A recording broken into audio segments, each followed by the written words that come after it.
hard to, right? Karoline, what do you say to critics of the president's education plan? Where was their criticism of our nation's failing test scores for the last several decades? The Department of Education was founded in the 1970s, and since then we have spent more than $3 trillion at this federal bureaucracy. What has been the return on that investment for the American taxpayer? Levels that are less than ideal, less than proficient. Our children's test scores are incredibly concerning when it comes to reading rates, literacy rates, math, and science test scores. The numbers prove that, and this president is finally taking much needed action to return education to where it belongs, and that's to educators closest to students in their classrooms in their respective states. We're going to have a great event here later at 4 o'clock. There will be students here, teachers here, parents here, educators, and of course governors from around the country who are very excited about taking on this responsibility to educate our nation's students. Who's going to run federal student loans?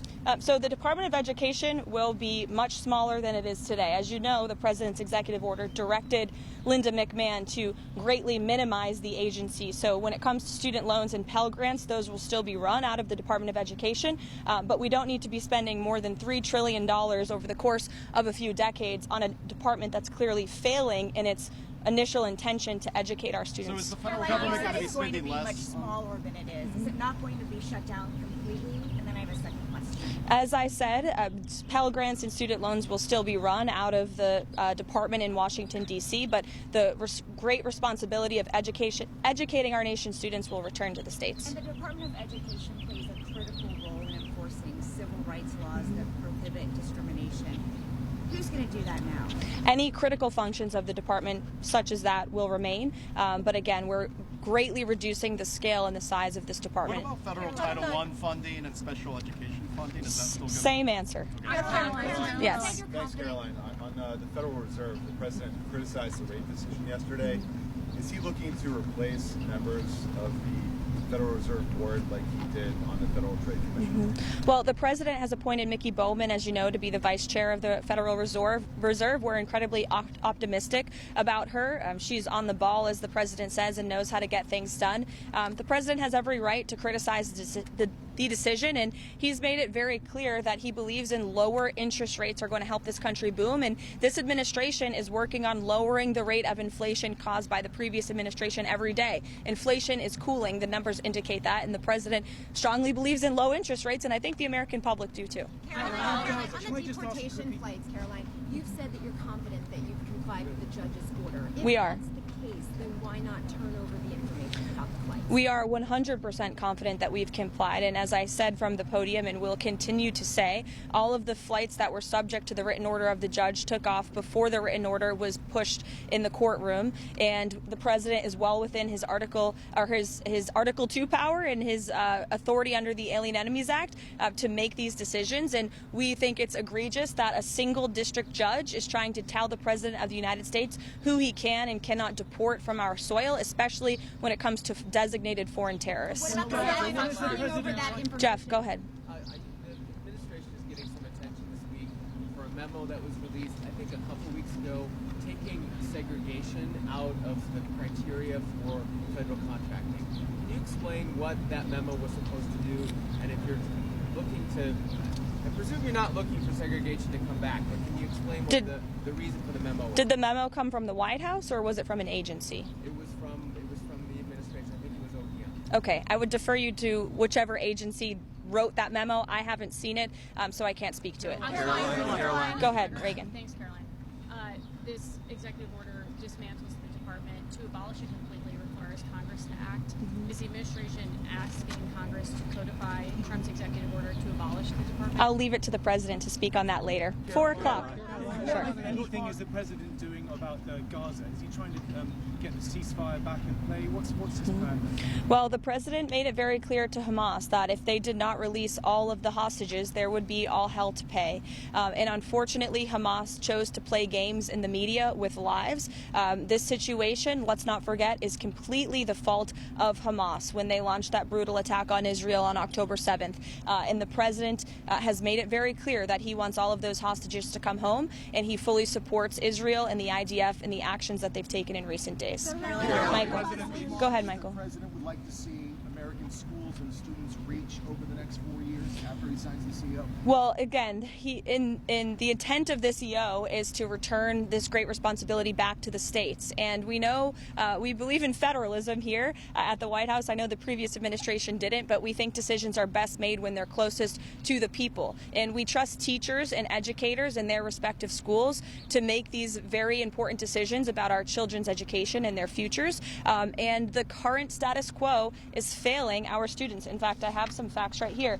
13-year-olds' mathematics scores are the lowest they have been in decades. 13-year-olds' reading scores are the lowest since testing began over 30 years ago. Low-performing students are falling further behind.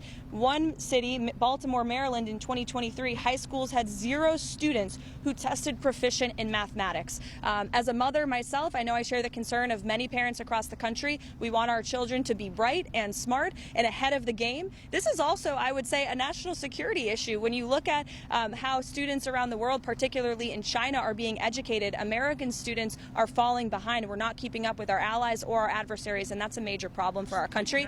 And the president is fixing it today. We're less than 2 weeks away now from the August 2nd big tariff deadline. Has the president spoken with his Canadian counterpart, the Prime Minister? Not to my knowledge, I don't believe he has, but I can check in with the president and get you a firm answer on that. But my understanding is they haven't spoken, and the president has been very clear about his intention for April 2nd. It's going to be a big day for our country. I would encourage all of you to be here to cover the White House that day on April 2nd because there will be big announcements when it comes to reciprocal trade. And the president will be highlighting the unfair trade practices, the ways in which America has been ripped off by every country around the world, quite frankly. And there will be big tariffs that will be going into effect, and the president will be announcing those himself. The European Union had a decision yesterday against Apple and Google. Are you familiar with that? And is there anything the president, is that a response to the April 2nd tariffs? I think we've seen a lot of movement actually around the world of countries who are lessening their tariffs. I know the EU also paused their alleged tariff on whiskey. And so I think you're seeing countries are taking the president seriously. They understand that he is going to do what's right for American workers and families. And so the president and his team are in constant communication with our EU counterparts, but also our counterparts around the world. You listed off some of the failures over the last 30 years from the Department of Education. So for critics, what has been the ROI on $3 trillion going to a failing education system? It's a great question. Nothing. And that's exactly why the president is signing the order later today.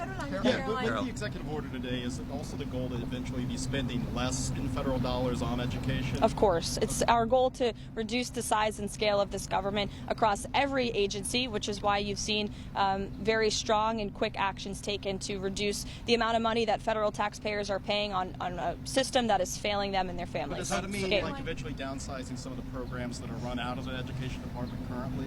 It means stopping the wasteful spending, and as I said, critical programs will be protected. So, Karoline, we have this noon deadline looming for this D.C. judge, for the DOJ, to turn over these documents when it comes to the time logs for these deportation flights. Is the administration going to turn over that information, the exact time logs, the information that the D.C. court is asking for? I won't get ahead of our lawyers, but you'll hear from them in court. And a follow-up question. The Commerce Secretary yesterday said that Tesla stock is something that Americans should be buying. Is that the stance of the administration, that people should be investing in? Is that something that the Commerce Secretary should be recommending? I think the Commerce Secretary was reiterating that the president supports an American-made company like Tesla, who produces a very good product for the American people, which was beloved by the American people, particularly Democrats, until Elon Musk decided to vote for Donald Trump. And now we've seen despicable and unacceptable violence taking place across our country at Tesla dealerships against workers, employees, and also innocent Americans who drive these vehicles. It's